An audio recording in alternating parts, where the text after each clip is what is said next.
Be ready. 5 seconds.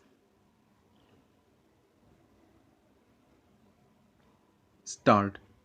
It has always been my pleasure to come amid young scholars like you all. My heartiest congratulations to all students being awarded degrees today. This university is named after one of the greatest saint poets and thinkers who is revered for his eternal messages for the welfare of entire humanity. Let us salute the memory of Thiruvalluvar. Let us also resolve to imbibe his noble teachings. Let his Kurals be integral parts of your education and life.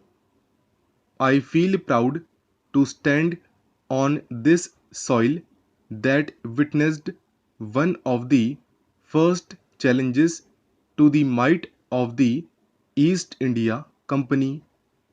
The Vellore Sepoy uprising of 1806 was one of the precursors to our independence movement. It is my great privilege to be the chief guest of the 16th annual convocation of Thiruvalluvar University. Each time I visit Tamil Nadu, I find myself connected to the great tradition of excellence achieved here. As fertile in agriculture as in literature, Tamil Nadu is a unique place where one of the earliest engineering marvels, the Grand Anicut, one of the most ancient dams and irrigation systems in the world exists. The dam constructed by the great Cholas on Kaveri River in Thanjavur is a testimony to the engineering excellence in our society during those ancient times. Knowledge and scientific temper appear to be intrinsic traits of people in this region. That is why great mathematicians and scientists like S. Ramanujan, the Nobel laureates C.V. Raman, and S. Chandrasekhar came from this region. The list of luminaries from this region is endless. It is worth mentioning that the only Indian Governor General C. Rajgopalachari and two of my illustrious predecessors R. Venkatraman and Dr. APJ Abdul Kalam are great sons of this soil. In a short span of about 2 decades since it was established, your university has emerged as one of the prestigious universities in the country. It has blossomed into a premier institution imparting quality education to students, many of whom are from economically and educationally backward regions. This also includes women who come from socially challenged sections. I am happy to know that 65% of the students in this university are women. Our daughters and sisters are breaking barriers and achieving success in all fields.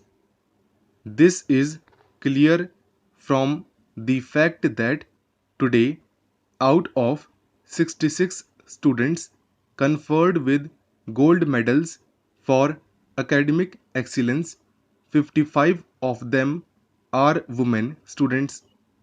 Similarly, doctorate degree has been conferred upon 217 scholars today, of which 100 are women candidates.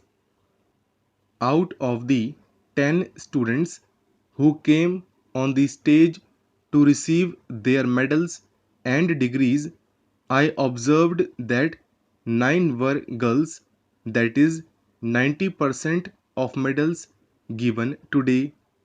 This reflects bright future of India.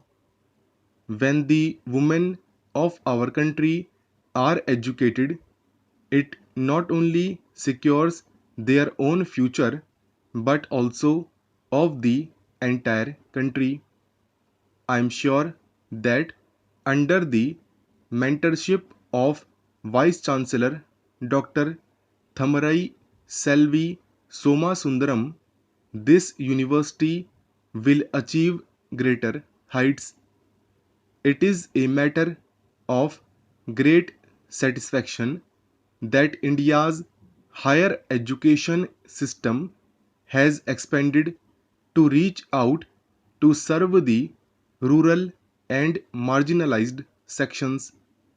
In the process, it has become the third largest education system in the world.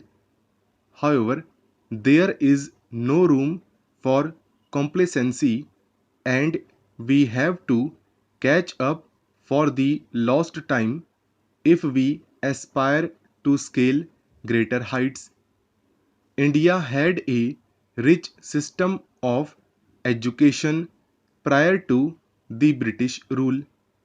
Gandhiji described it as a beautiful tree that was cut down by what the British rulers called reforms. We are yet to fully recover from those drastic changes and recover our legacy. The National Education Policy 2020 is a well planned and decisive step in that direction. It has a holistic vision of transforming the way children and youth will be educated to make learning a part of personal development while also serving the needs of society. To this end, it brings together the best of our ancient heritage and the best of the modern learning. It gives emphasis on moral education and awareness of Indian culture. A student coming out of such a system will have a higher degree of self confidence and will also be better equipped to meet the challenges of the future.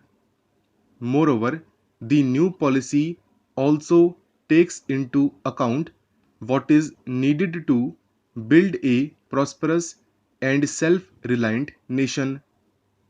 For this, the higher education system must enable equity, expertise, and empowerment.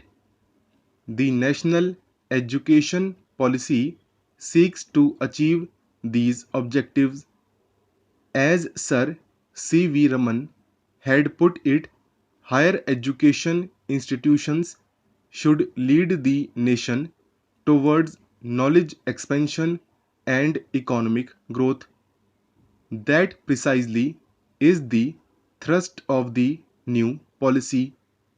It's a proud moment in your life today. You are receiving your hard earned degrees. My congratulations to you all and also to your parents and teachers who have made this journey possible for you. Indeed, it is an auspicious beginning of your life in society.